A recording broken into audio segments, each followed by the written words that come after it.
Miss call দিলেই সরকারি চাকরি, প্রথম বছরে 50,000 সরকারি চাকরি, ঘরে ঘরে রোজগার, এরকম অসংখ্য গালভরা প্রতিশ্রুতি দিয়ে 2018 সালে বিপ্লব দেবের নেতৃত্বে ক্ষমতায় আসে বিজেপি সরকার।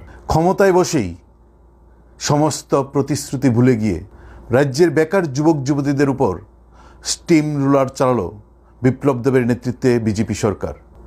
বিজেপি সরকার শুরুতেই বন্ধ করে দিল সরকারি চাকরির সমস্ত দরজা। চাকরির দরজা বন্ধ করে দিয়ে সরকারি দপ্তরে শুরু হলো বেসরকারি নিয়োগ। আউটসোর্সিং প্রথায় রাজ্যের সরকারি দপ্তরে শুরু হয় নিয়োগ প্রক্রিয়া।